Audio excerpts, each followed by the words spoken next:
जयंती मंगला काली भद्रकाली कपालिनी दुर्गा क्षमा शिवा धात्री स्वाहा स्वधा नमोस्तुते। या देवी सर्वभूतेषु बुद्धिरूपेण संस्थिता नमस्तस्यै नमस्तस्यै नमस्तस्यै नमो नमः। नमस्कार, स्वागत है आपका आचार्य वाणी में। मैं आचार्य डॉक्टर विक्रमादित्य आपके साथ हूँ। आज का विषय है सिंह राशि। सिंह राशि वालों के लिए अप्रैल का जो आरंभ काल है वो कैसा रहेगा। देखिए, शनि बदल चुके हैं। कल्याणी ढैया चल रही थी, वो बदलकर अब आपकी ढैया के रूप में उपस्थित हो चुकी है। अष्टम भाव में चल रहे शनि, शुक्र, राहु और साथ साथ सूर्य इत्यादि, बुध इत्यादि एक जो ग्रहों की पंचायत है वो आपके सप्तम अष्टम भाव में बैठकर एक विशेष योग बना रही है। तो ऐसे में विशेष तौर पर यदि हम बात करें तो ग्रह नक्षत्रों के दृष्टिकोण से हमें बहुत सोच समझ के काम करना चाहिए। ऐसे में ग्रहों की दृष्टि जो पड़ रही है एक जगह स्थिर भाव से काम करने में सिंह राशि वालों को थोड़ी दिक्कत उत्पन्न कर सकती है। स्वास्थ्य का ध्यान रखने की जरूरत दिखाई देती है। स्वास्थ्य का ध्यान रखते हुए कार्य करें। और साथ साथ ग्रह नक्षत्रों के दृष्टिकोण से इस वक्त कई मामलों में आपके लिए जो योग बनते दिखाई दे रहे हैं वो ग्रहों के अनुसार से आपको लाभ करा सकते हैं। यदि हम देखें, यदि हम विशेष तौर पर बात करें कि जो लोग पढ़ाई इत्यादि में काम कर रहे हैं, बच्चे हैं, तो ध्यान रखना चाहिए। ये शनि का योग जो बदल कर आपके लिए बना है कहीं ना कहीं पढ़ाई में कुछ विघ्न उपस्थित कर सकता है सिंह राशि वालों। तो ऐसे जातकों को खास तौर पर ध्यान रखना चाहिए। जिनके बच्चों की सिंह राशि है तो उन बच्चों का खास तौर पर माता पिता को ध्यान रखना चाहिए कि इन 2 वर्षों में बच्चों की पढ़ाई पर विशेष तौर पर ध्यान देने का प्रयास करें।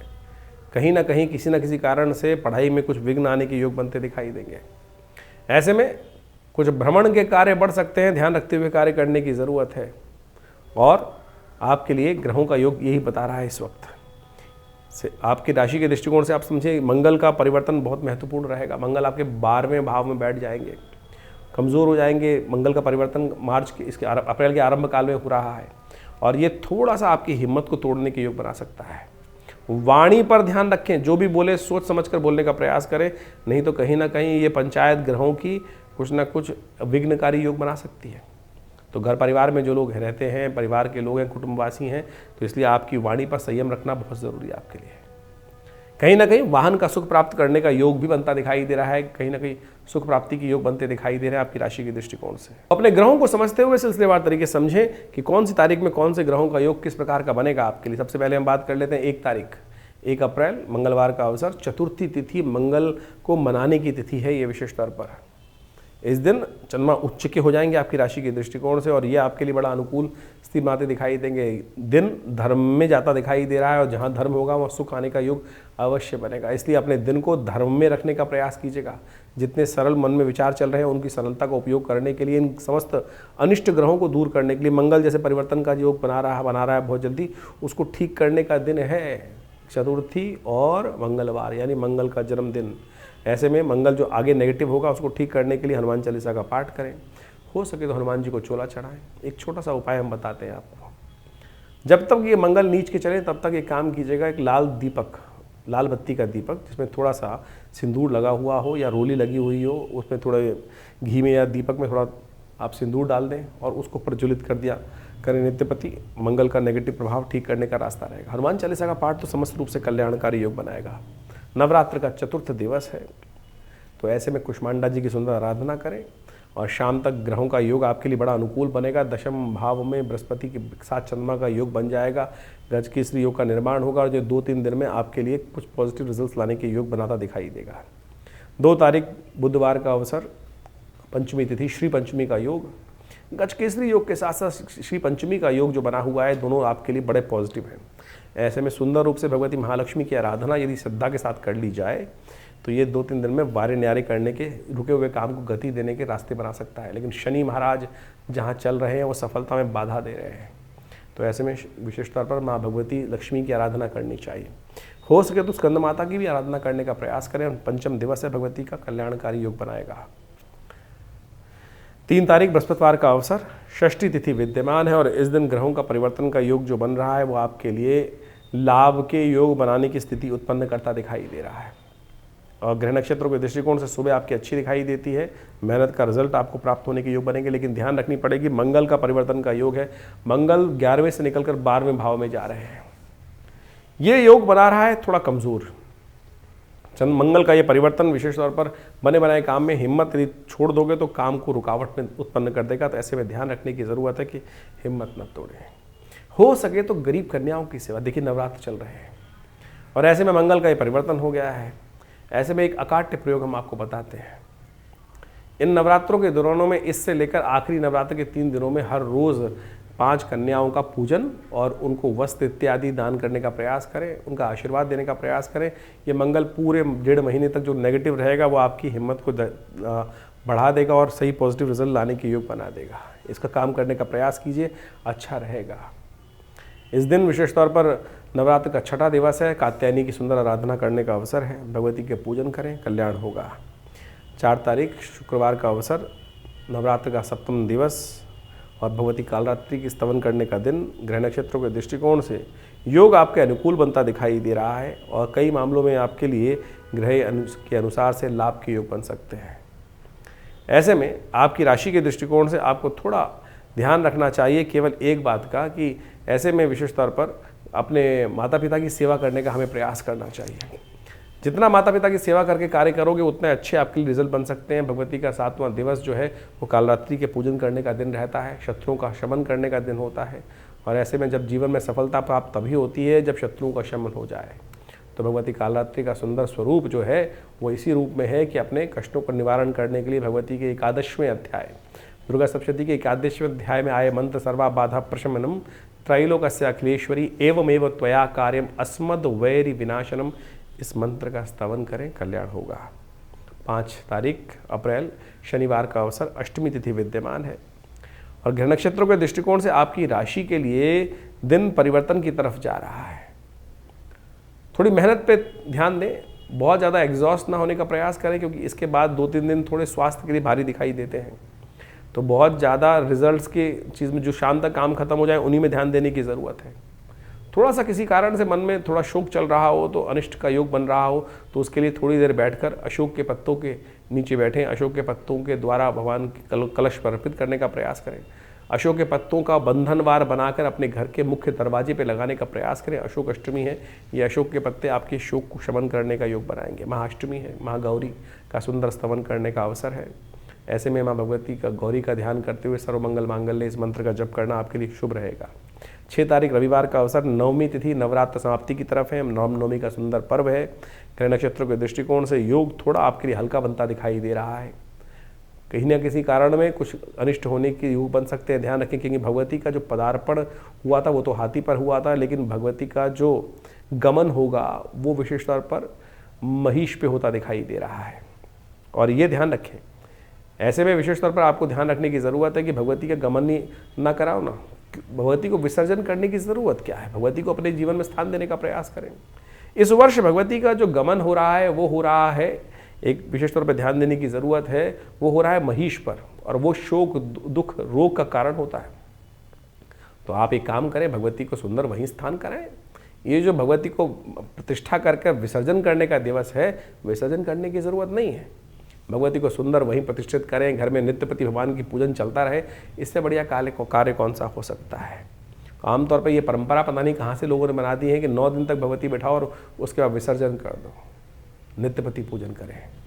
ये विसर्जन, इस दिन विसर्जन करना भगवती के पूजन का, भगवती गमन यदि होता है, कई बार क्या पूजा के बाद कहा जाता है कि भो देवता अपने अपने स्व स्थान पर गमन कर लें, तो इस दिन भगवती का गमन कराना शुभ नहीं होगा। इस बात का ध्यान रखते हुए कार्य करना चाहिए आपकी राशि के दृष्टिकोण से। 7 तारीख सोमवार का अवसर, दशमी तिथि विद्यमान है और ग्रह नक्षत्रों के दृष्टिकोण से बुद्ध महाराज इस दिन परिवर्तन का योग बना रहे हैं। वक्री चलते हुए बुद्ध मार्गी होंगे और ये मार्गी होना बुद्ध का आपके लिए शुभ है, लाभ के योग बनाएगा आपके लिए। बाकी राशि वालों के लिए किसी प्रकार का योग बने, लेकिन आपकी राशि सिंह राशि वालों के लिए खास तौर पर ग्रह योग जो बन रहा है वो कहीं ना कहीं लाभ का स्थिति उत्पन्न करता दिखाई दे रहा है। तो ऐसे में चीज़ों को अच्छे से मैनेज करने के रास्ते आपके लिए खुल सकते हैं। अपने पितरों के निमित्त ध्यान करते हुए इस दिन धर्मराज का दर्शन, धर्मराज का पूजन करना चाहिए।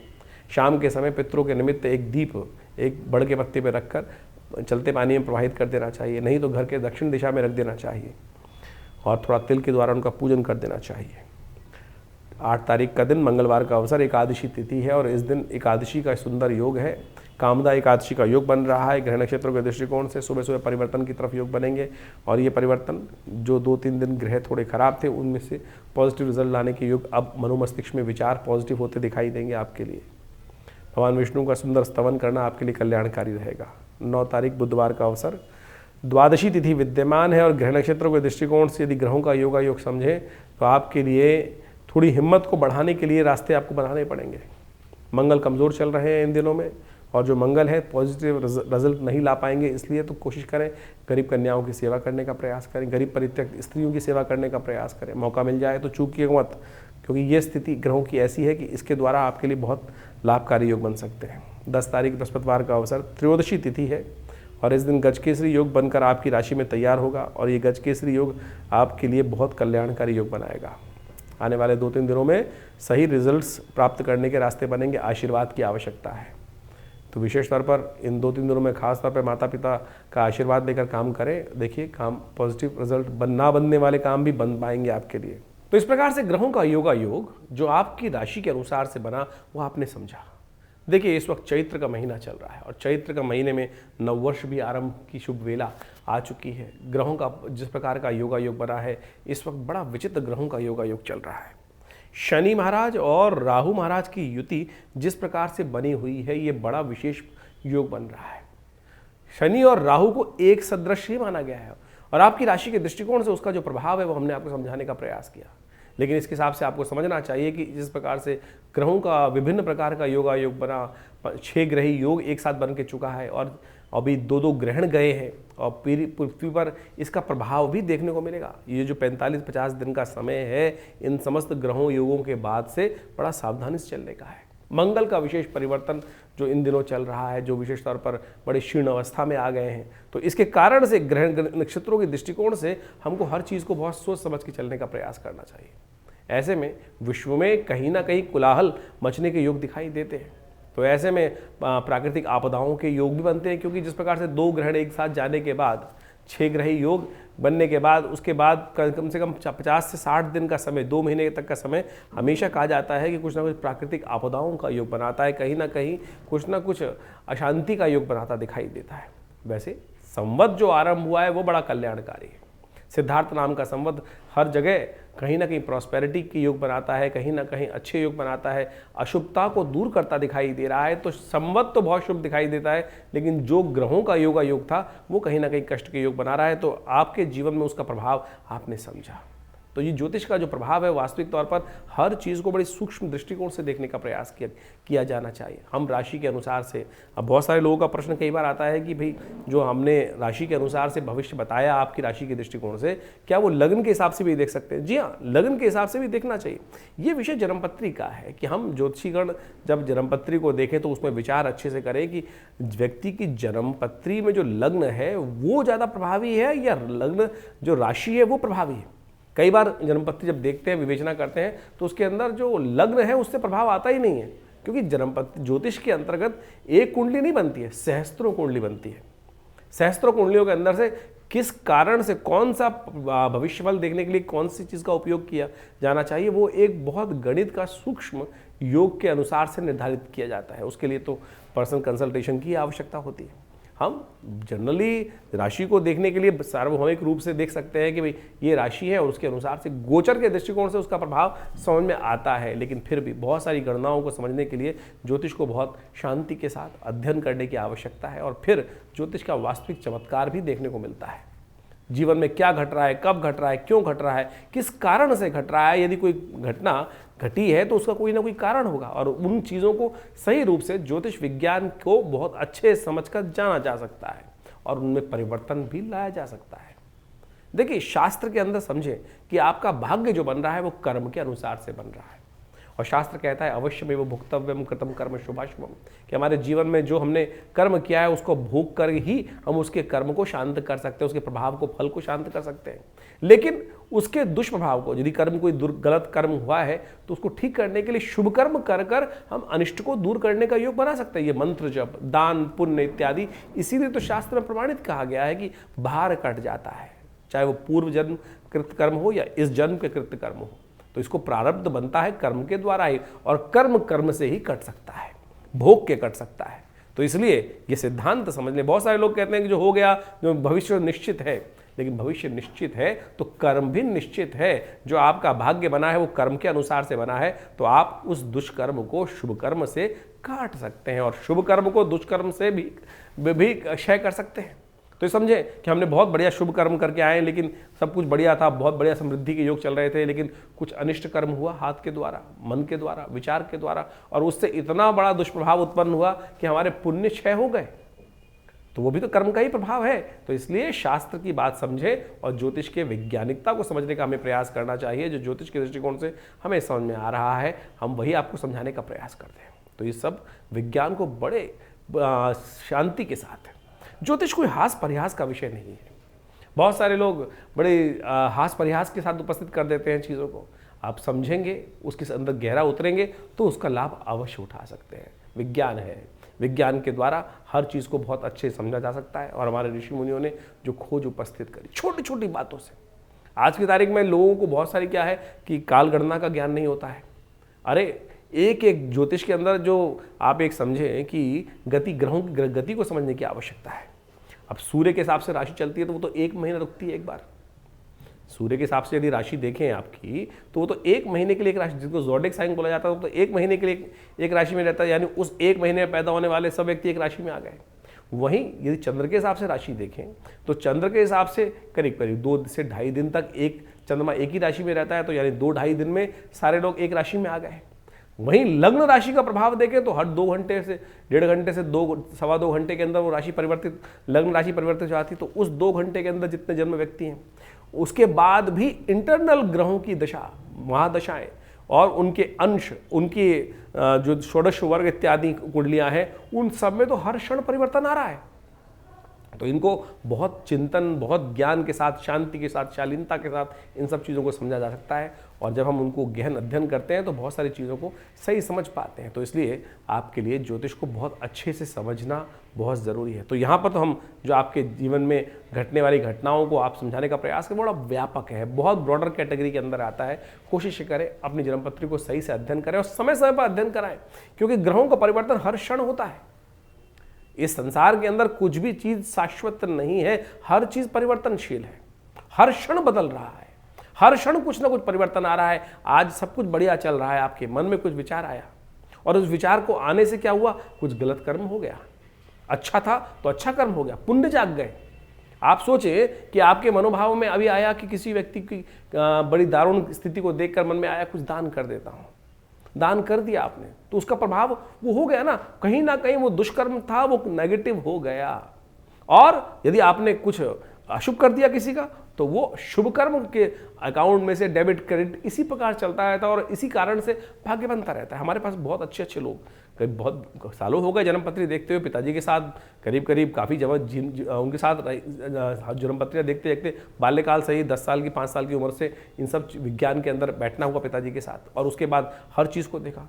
अजीब अजीब प्रकार की कुंडलियाँ आई जीवन में और बहुत चमत्कारी प्रभाव। ऐसी कुंडलियाँ हमने देखने को मिली कि जिसके अंदर बिल्कुल साफ साफ योग दिखाई दे रहे थे, तो इसके साथ कुछ अच्छा होने वाला नहीं है, लेकिन जब कुंडली में देखा तो अच्छा हो रहा है। और जब उसके जीवन में झांक कर देखा तो कारण समझ में आया कि प्रभु की भक्ति के द्वारा, प्रभु भक्ति के द्वारा कैसा ही भयंकर से भयंकर कुंडली में दरिद्र योग हो, कष्ट देने वाला योग हो, अनिष्टकारी योग हो, वो प्रभु के भजन से कट सकता है। जी हाँ, प्रभु के भजन से कट सकता है, ये सत्य मानिए। और ये योग, और जिसके जीवन में बहुत अच्छे ग्रह चल रहे थे, एक व्यक्ति हमारे पास कुंडली देखने को मिली कि इतने बढ़िया ग्रह योग लेके बैठा है, लेकिन कुछ हो ही नहीं रहा है। उसकी कुंडली में एक योग था जिस प्रकार से मंगल का बड़ा विचित्र प्रकार का योग था, और जब उससे उसके जीवन में झांक कर देखा कि ये ग्रह काम क्यों नहीं कर रहे हैं, तो उसकी कुंडली में दोष था पितृदोष। पिता का सम्मान ही नहीं था, माता पिता का सम्मान ही नहीं होता था, रोज माता पिता के साथ झगड़ा हो रहा है और उसके कारण से पिता रुष्ट रहते थे। हमने देखा उसके कारण से सारा भाग्य सो गया, और वही एक कारण है। तो ये सब चीजें देखने की आवश्यकता है, कर्म कहाँ हो रहा है, किस प्रकार से कर्म हो रहा है, और यदि उन कर्मों को, सिद्धांत को ज्योतिष के सदगुरु की आज्ञा से आप समझ लें। हम तो लगे हैं ज्योतिष के दृष्टिकोण से उपाय करने के लिए, केवल अंगूठे पहनाने के लिए। लोग अंगूठे पहनाए जा रहे हैं, कोई तेल चढ़वाया जा रहा है, कोई कुछ और किए जा रहा है। लेकिन ज्योतिष के अंदर बहुत सारे सूक्ष्म विज्ञान के अनुसार से एक एक चीज को अध्ययन करने की आवश्यकता है। आज ज्योतिष में हो क्या गया है कि हर कोई ज्योतिष के अंदर कुछ बेचने के लिए आ रहा है। कोई रुद्राक्ष बेचे चले जा रहे हैं, कोई 1 मुखी, कोई 7 मुखी, कोई 8 मुखी, और लोग पहने जा रहे हैं और फिर कहते हैं कोई प्रभाव नहीं हो रहा है। अरे ज्योतिष को समझने के लिए प्रत्यक्ष रूप से ग्रहों का योगा योग समझो, ग्रहों के योगा योग को समझो, प्रभाव क्या है उसको समझो, फिर परिवर्तन लाने का प्रयास करो। ऐसा नहीं है कि रत्न परिवर्तन नहीं लाते, बिल्कुल लाते हैं। रुद्राक्ष परिवर्तन नहीं लाते, बिल्कुल लाते हैं। यज्ञ इत्यादि, मंत्र इत्यादि, दान इत्यादि, पुण्य इत्यादि सब परिवर्तन लाते हैं। लेकिन किस कारण से, कैसे होगा, कब होगा, किसके लिए कौन सा मार्ग सुगम है, किसके लिए कौन सा मार्ग दुर्गम है, किसको किस मार्ग पे जाना चाहिए। देखिए हर क्षेत्र के अंदर अच्छे और खराब स्थितियां बहुत व्यापक रूप से बढ़ी जाती हैं। तो हम इस बात को आपके समक्ष इसलिए रख रहे हैं कि अपने विवेक को सही से उपस्थित कर कर हर चीज़ को चिंतन कर कर तब समझने का प्रयास करें। ज्योतिष के अंदर, बड़ी शास्त्र के अंदर, अध्यात्म के अंदर कहीं कोई ऐसी बात नहीं बताएगी कि लाखों रुपए खर्च करने से ही कर्म शुभ किया जा सकता है। केवल मन से भी, सोचने से, विचार करने से भी कर्म शुभ कर लिया जाता है। 1 सेकंड में सोचा हुआ कर्म आपके जीवन में कष्टों का निवारण करने का मार्ग खोल सकता है। और अगर बुरा सोच रहे हो तो बुराई घटने के योग बन सकते हैं। उपनिषद, वेद इत्यादि जो ग्रंथ है, पुराण इत्यादि ग्रंथ है, इन्हीं कथाओं के माध्यम से आपको हर चीज़ समझाने का प्रयास करते हैं। समय समय पर हम आपके समक्ष वो सारी बातें रखते ही हैं। तो अभी तो चैत्र के आरंभ में बहुत सुंदर योग बना हुआ है। कर्म करने का तरीका क्या है, भगवती की आराधना, नवरात्र का सुंदर योग चल रहा है आश्रम पे। इन पूरे नवरात्रों में सुंदर यज्ञ रहेगा, सुंदर की व्यवस्था है। माँ भगवती दुर्गा सप्तशती के नित्य प्रति यज्ञ चल रहे हैं और वो नवरात्र के पूरे महीने चलेंगे। और उसमें आप आके स्वयं बैठिए, माँ भगवती का दर्शन कीजिए। जो ये 1947 में मुल्तान से, भगवती का पाकिस्तान से इतना चमत्कारी शिव विग्रह आया, आश्रम पर प्रतिष्ठित है, उनका दर्शन कर लेने मात्र से भगवती की कृपा प्राप्त हो जाती है। और हजारों लोगों ने उनका अनुभव किया है। आप भी आइए विवेकानंद योगाश्रम में इस दर्शन यज्ञ के अवसर पर, जो यज्ञ नित्य प्रति शाम को चलता है, करीब करीब 6 बजे से लेकर रात्रि में 8 बजे तक। उसमें आप आएंगे, यज्ञ में बैठेंगे तो माँ भगवती का सुंदर आशीर्वाद मिलेगा। और उसकी व्यवस्थाएं जानने के लिए आप फ़ोन पे संपर्क साध सकते हैं। इसके अलावा अभी बहुत जल्दी महावीर जयंती आ रही है, हनुमान जी के सुंदर यज्ञ की पूजा पाठ रहेगा। तो आप उसमें बैठकर सुंदर रूप से भगवान की कृपा प्राप्त करने के लिए सिद्ध मनोकामना सिद्धि मंदिर में हनुमान जी के सानिध्य में बैठकर बहुत सारे कर्म इत्यादि, यज्ञ इत्यादि चलते रहते हैं। हमारे आश्रम पर नित्य 8 घंटे यज्ञ चलता है। और भारतीय संस्कृति में यज्ञ प्रधान संस्कृति कही गई है। हम दान करने जाते हैं किसी को, पता नहीं वो व्यक्ति दान का अधिकारी है कि नहीं है। आपने दिया दान और उसने कुछ उल्टा सीधा कर्म कर लिया, शराब पी ली, कुछ और कर लिया, तो फिर वो दान तो व्यर्थ चला गया। क्योंकि दान देने से पहले इस बात को भी समझना चाहिए कि वो दान जिसको दे रहे हैं वो लेने का अधिकारी है भी कि नहीं। तो ऐसी बहुत सारी चीज़ें समझने की आवश्यकता है। तो यज्ञ में जो हम आहुति देवता को देते हैं तो सीधा देवता तक पहुँच रही है ना, तो उससे बढ़िया कौन सी चीज़ हो सकती है। तो इसलिए शास्त्र में कहा गया यज्ञो वही श्रेष्ठतम कर्म। और हमारे विवेकानंद योगाश्रम दिल्ली में नित्य प्रति 8 घंटे यज्ञ पिछले करीब 50-60 साल से चलता है।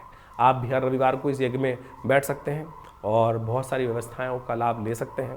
तो आप आइए विवेकानंद योगाश्रम में, और जो भी अपनी निजी जानकारी है वो भी हमसे संपर्क साध कर, फ़ोन नंबर्स दिए हुए हैं उन पर संपर्क साध कर आप उसका निवारण जान सकते हैं। व्हाट्सएप के माध्यम से अवश्य भेजें अपने प्रश्नों को, हम देंगे उन सब प्रश्नों का निदान। इसके अलावा हमने आश्रम में व्यवस्था बनाई है कि महीने के पहले रविवार के दिन सुबह करीब 8 बजे से लेकर 11 बजे तक के बीच में यज्ञ जो आश्रम में व्यवस्था होती है, जो समागम होता है, उसमें आप आके निजी रूप से अपने प्रश्नों का समाधान भी जान सकते हैं और उसकी कोई फीस नहीं रखी गई है।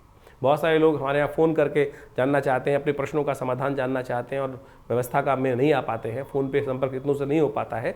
तो हमने आश्रम में व्यवस्था रख दी है कि सुबह रविवार को, महीने के पहले रविवार को सुबह 8 बजे से लेकर करीब दोपहर को 11 बजे तक ये कार्यक्रम रहेगा। भंडारे का कार्यक्रम रहेगा, यज्ञ का कार्यक्रम रहेगा।